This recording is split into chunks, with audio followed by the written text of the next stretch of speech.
我爱捡漏，尤其是那些低价促销商品，每次都及时拿下。闺蜜李想经常劝我说这些商品都不咋好，让我别买。我却充耳不闻，我行我素。直到这天，我花了100块买到了一个苹果手机。李想不信，接过手机仔细翻看，真的假的？会不会里面安装了监控？看了一会，他的神色变得诡异起来。我给你1000，手机卖给我。大家好，欢迎来到我的频道。哈，你开玩笑呢？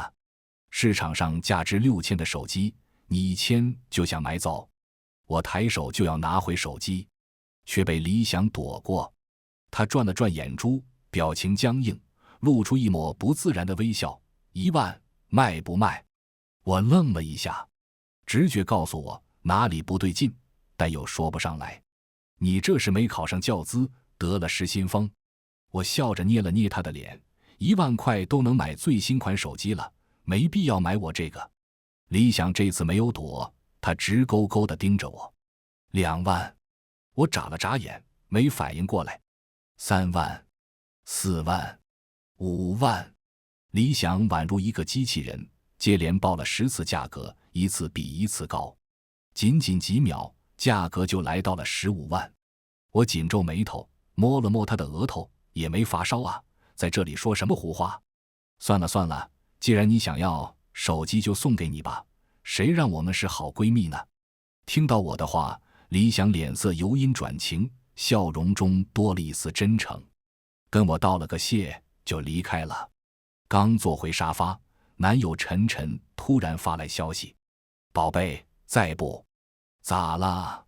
对面似乎激动起来，发了好几行文字。你是不是在网上买了一个苹果手机？里面有一个叫诛心的软件。我回：对呀，当时不是跟你说了吗？这软件还无法卸载，和病毒一样。他手机还在吗？多少钱买的？我出10倍价格卖给我好不好？我挠了挠后脑勺，一个个都是怎么了？这100块买的手机有啥好的？卡得要死。见我没回信息，晨晨以为我嫌弃价格少，忙不迭地补充15倍。我出15倍。手机已经送给李想了。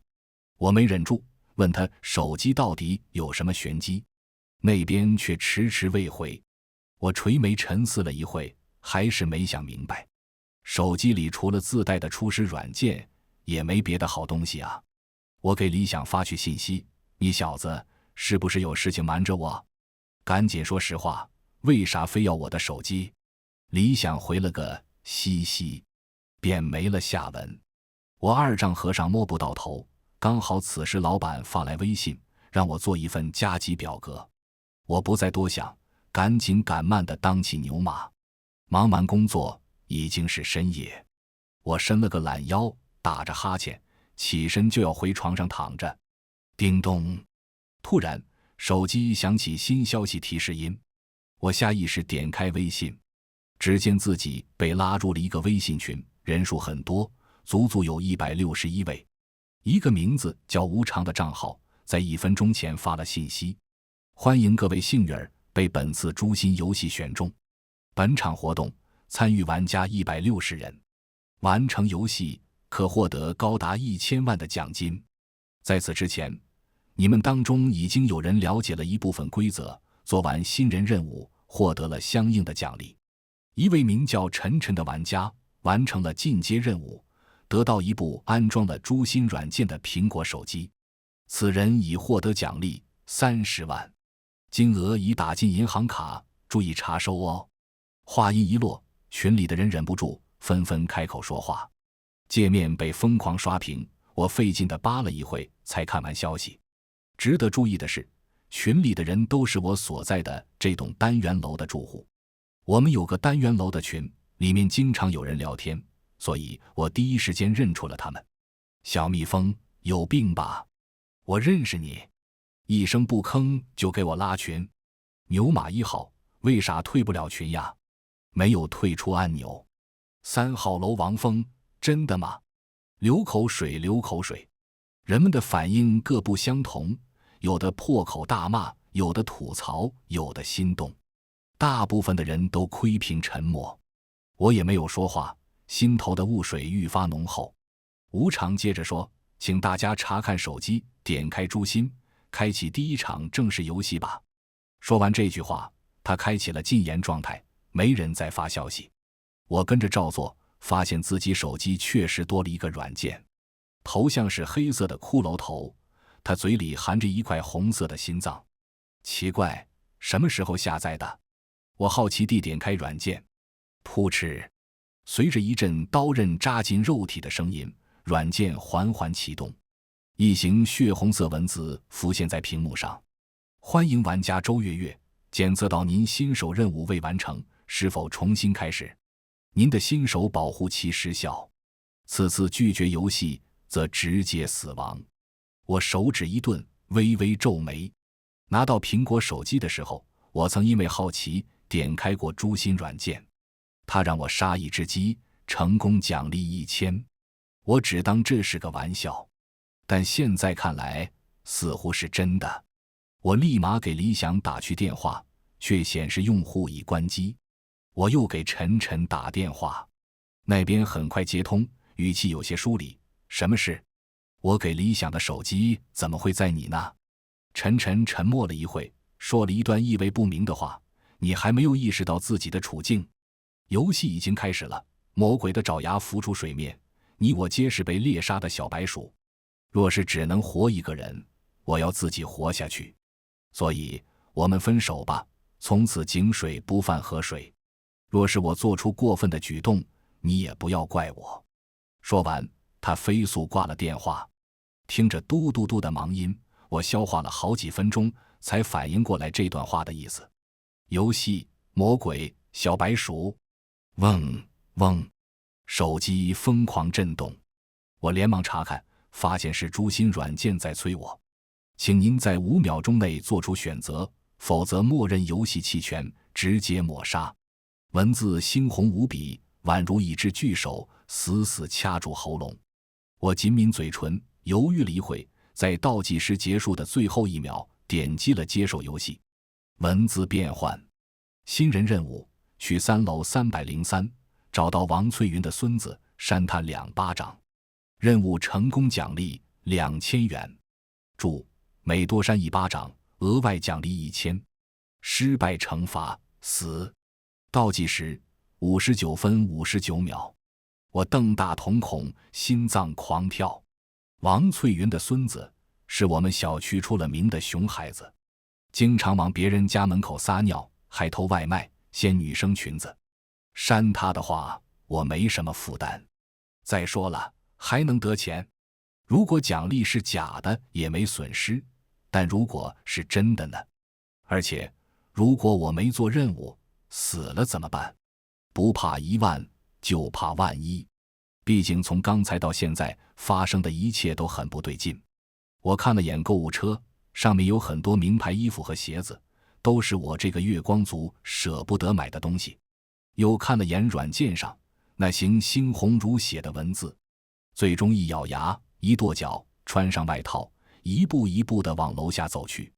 路上零零散散能看到其他人，他们脸色不太好，有的拿着刀，有的拎着黑色塑料袋，里面沉甸甸的，不知装了什么。我看到了一个熟悉的面孔，是群里的3号楼王峰，我俩一个楼栋的，还是一个楼层，经常能相遇。他也看到了我，笑呵呵地开口：“你是什么任务？”我说：“扇王翠云孙子巴掌。”你呢？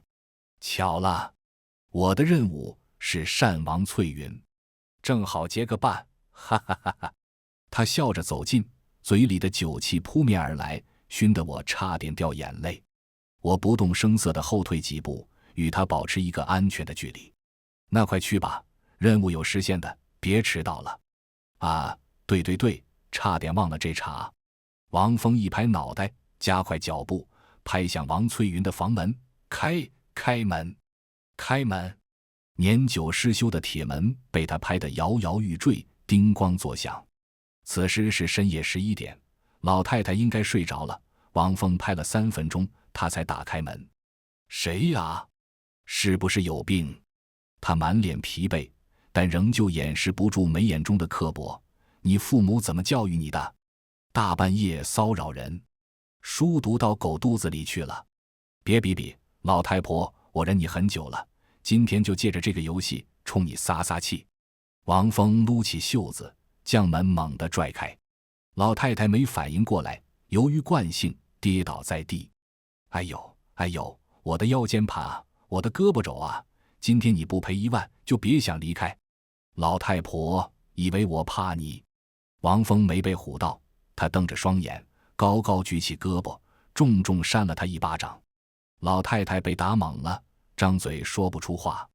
我趁机溜进屋子，小男孩正睡眼惺忪地坐在床上，看到我姣好的面容，他眼神一亮，笑嘻嘻地说：大姐姐，这么晚了来我家，是不是想陪我睡觉呀？你带睡衣了吗？没带的话，我把我的衣服借你穿呀，嘻嘻。满口污言秽语，和王翠云一个样。我笑着走近，小弟弟，你还记得我吗？记得呀。他眼神猥琐地上下扫视我，上次掀了你的裙子。很难想象这孩子才小学6年级。我心里一阵作呕，在他说话的时候狠狠扇了他一巴掌。小孩直接倒在了床上，脸上肉眼可见的多了一个巴掌印。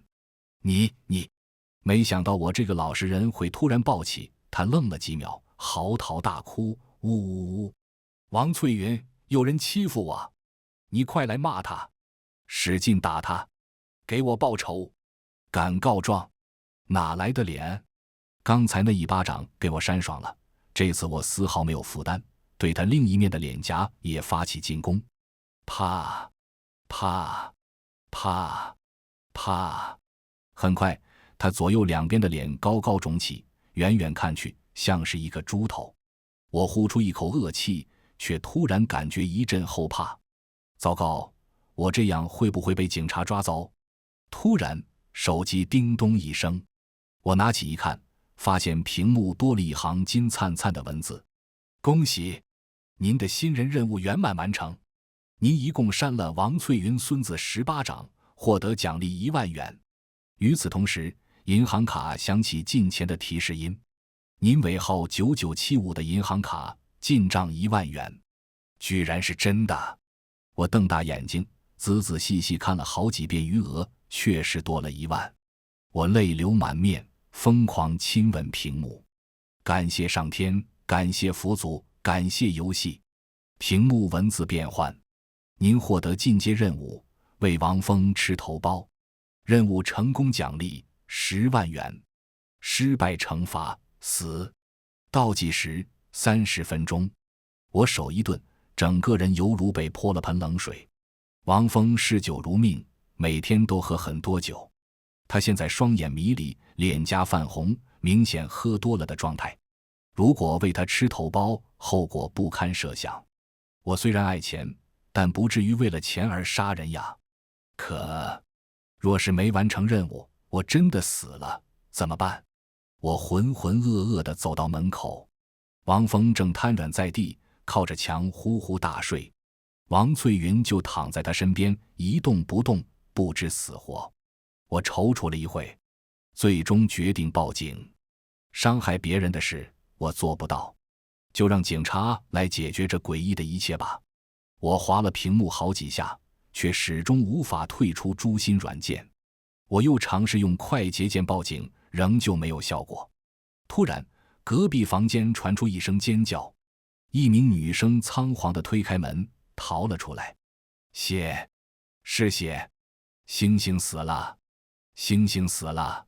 她状若癫狂，胡言乱语，身上布满了血迹。那血的状态像是某种东西爆炸溅上去的。我问发生了什么，她僵硬地移动眼珠和我对视。我注意到她脸上也全都是血，额头还贴了一块红色的肉。星星接到任务，说如果他把我杀死，就能得到10万块。女孩想起痛苦的回忆，脸色皱成一团。星星舍不得伤害我，觉得这是一个谐游，并没有照做。倒计时结束的时候，他突然大笑起来，一改刚才的颓废，手舞足蹈地从地上站起，冲着楼下跑去。他死了，他死了，他死了，他死了，就像一个爆炸的气球，在我眼前消失了。他经常跟我玩躲猫猫，这次也一定在开玩笑。星星，你在哪里？你明明答应了我的，这个月的月底回家结婚，别闹了，快出来，我们回家好不好？声音渐渐远去，我瘫软在地，满头大汗。不完成任务的话，真的会死人。滴滴滴滴，手机拼命震动，我颤抖着手将其打开，上面有一行冷冰冰的文字：任务倒计时1分钟，请尽快完成任务，否则任务失败。我脸色瞬间惨白，嗫嚅着嘴唇，目光在屏幕和王峰的脸上来回扫视。我长这么大，连只鸡都没杀过，现在直接让我杀人，不是为难我吗？游戏却不给我退缩的余地。倒计时30秒，怎么办？我咬着指甲，后背被汗水浸透，浑身止不住打哆嗦。我不想杀人。倒计时20秒，我手脚冰冷，麻木地起身，但我也不想死。倒计时10秒，我踉跄着冲进王翠云孙子的卧室。刚才扇他的时候，我看见他桌子上有个医药箱，看到我进屋，他打了个哆嗦。你怎么又回来了？我没理他，飞速找到头孢，桌子上的水也被我一并顺走。此时距离倒计时结束只剩3秒钟，我五官皱在一起，不情不愿地蹲在王峰身边，将头孢拿出放进他嘴里。对不起，对不起，可我真的不想死。我哭着举起水杯就要给他灌水，突然他手里攥着的手机响起，滴滴滴滴，检测到玩家王峰长时间未动，进阶任务失败，进阶任务失败。话音一落，男人砰的一声变成漫天血雾，我被溅了一身血，呆呆地愣在原地。而我手机也响了起来，检测到任务对象死亡，本次任务成功，直接结算奖励。您尾号9975的银行卡进账10万元。我没有杀人，王峰自己死了。我心情十分复杂，不知道该哭还是该笑。这时晨晨发来消息：宝贝，你在哪里？咦，能退出诛心软件了。我大喜，连忙点击电话选项，可仍然不好使。现在只有微信和诛心能用，并且只能给我所在的这栋楼的住户发去信息，如果给别的人发，会显示发送失败。我抹了把脸上的血，艰难打字：你到底想干什么？我们不是分手了吗？哎呀，宝贝，我错了吗？我之前是被利益蒙蔽了双眼，现在意识到了自己的错误，求求宝贝，再给我一次机会，让我好好表现。我抿了抿嘴唇：你在哪里？我在3号楼呀，宝贝，你忘了？我们是上下楼的邻居呀，之前扔垃圾偶遇，之后相爱。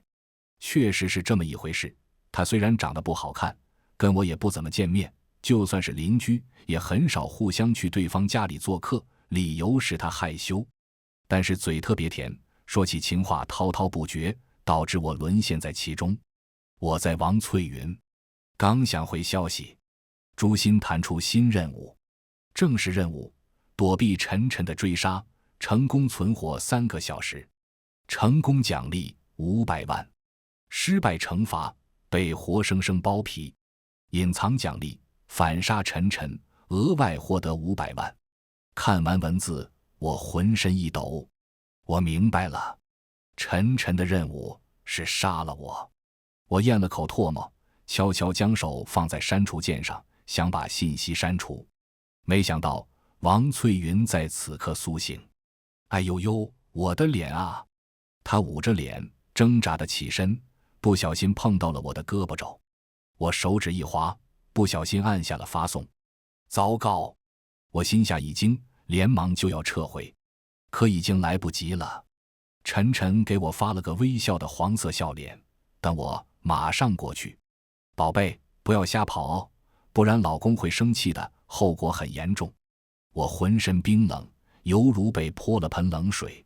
老太太还在那里喋喋不休：“你个小姑娘，在那里一动不动，也不扶我起来，真是没教养。”老太太一回头，发现我满身是血，尖叫起来：“杀人了！杀人了！”她慌乱地起身，想跑进家里。不等她进屋，对门的邻居突然拿着一把砍刀冲了出来。他目眦欲裂，牙缝里全是碎肉，不知经历了什么，但能看出来精神状态十分糟糕。“杀了你，杀了你，我就能得到500万。”什么？老太太还没反应过来，刀刃就已经落在了她的脖子上，霎时间鲜血四溢。哈哈哈哈！我成功了，我获得了500万。男人将刀往地上一扔，挥舞着拳头，仰天长啸。下一秒，砰！他化作一阵血雾，四散飞溅。怎么回事？闻着空气中的血腥味，我胃部一阵抽搐，弯下腰疯狂呕吐。为什么完成了任务也会被杀死？不容我多想，安全通道处响起脚步声，咔嗒咔嗒咔嗒，是拖鞋走路的动静。晨晨最喜欢穿拖鞋了，一年四季都在穿。我反应过来，忙不迭起身，向着电梯跑去。我不敢杀人，再加上男女力量悬殊，此刻只能跑。身后传来追逐的声音：“周月月，你跑什么呀？哦，我知道了，你怕我杀了你，对吧？嘻嘻嘻嘻，小笨蛋，我怎么可能忍心杀你呢？快停下脚步，来我身边，让我好好宠爱你。”我紧抿嘴唇，大气不敢喘，拼命按下电梯键。电梯从8楼缓缓下降。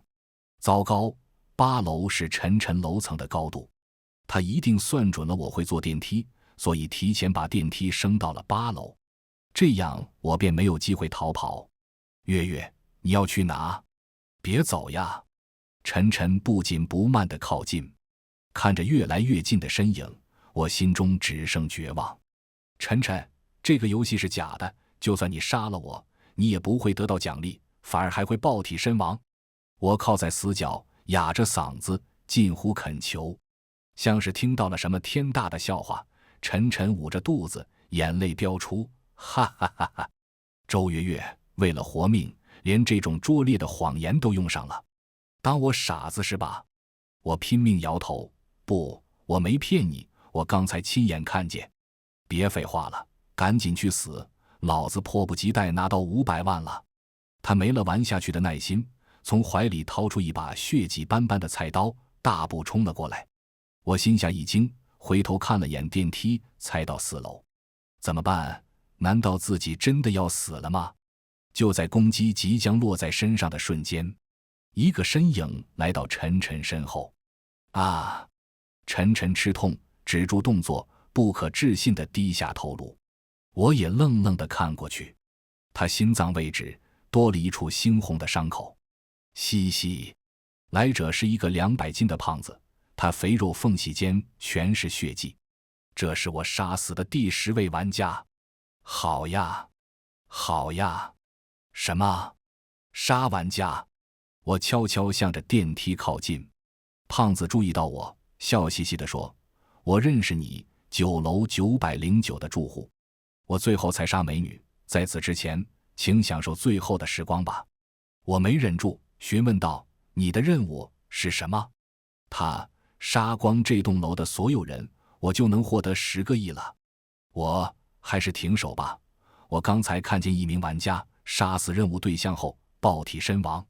他瞪大眼睛，表情变得阴森。什么意思？你觉得我会相信你的话？我声音哽在喉咙间，一时说不出话。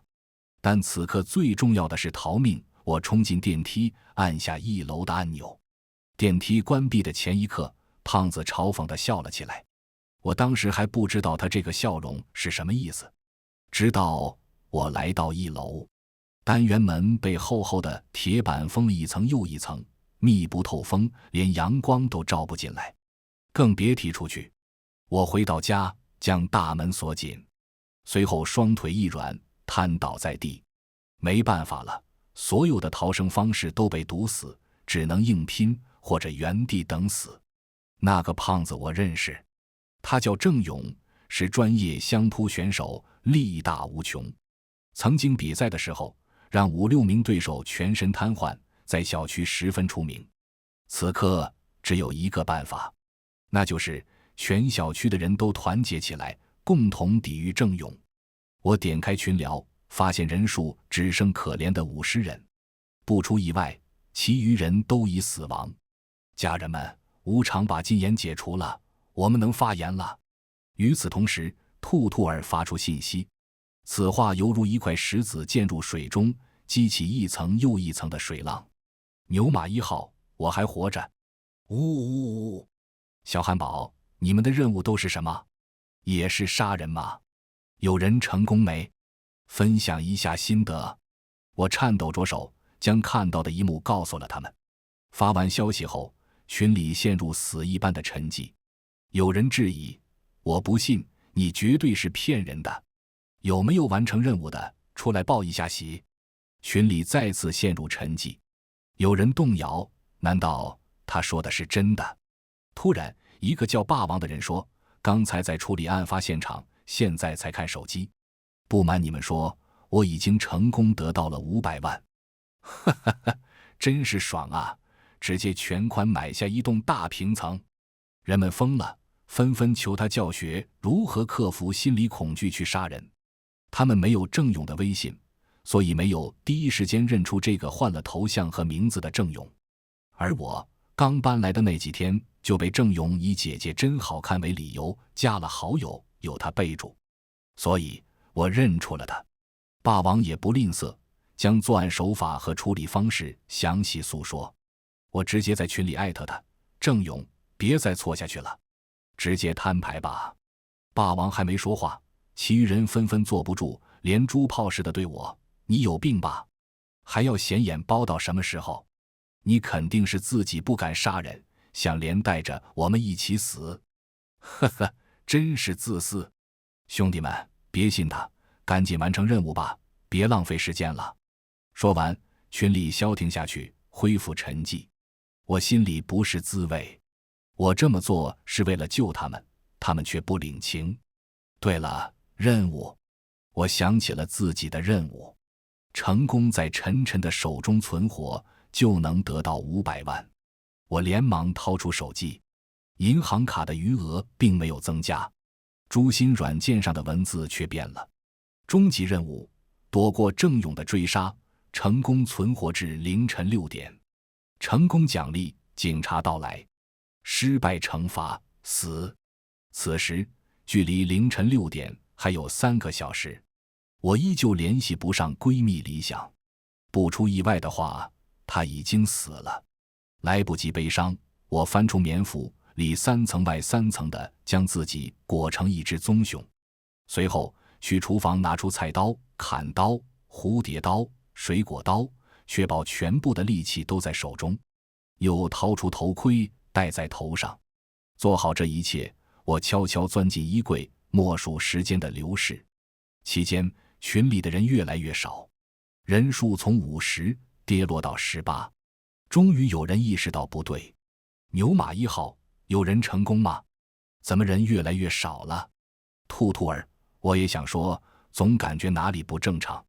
兔兔儿，不对，有人在砸我家门。牛马1号，啊，兔兔儿，是人。话很草率地发了一半，就没了下文。潜水的群友坐不住了，纷纷出来询问他是否安好。兔兔儿，我很好，刚才是在和大家开玩笑呢，嘻嘻。大家在家里好好待着哦，警察马上就到了，不要乱跑，小心被杀。群友们松了一口气，好的好的，我一定会老老实实在家里待着。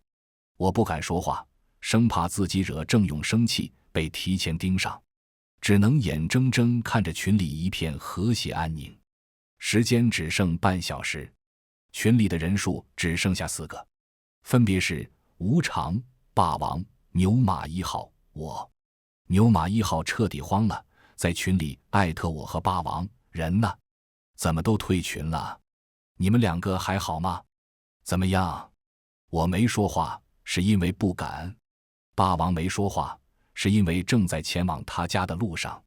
很快，牛马1号退出群聊，硕大的群只剩下我们3个人。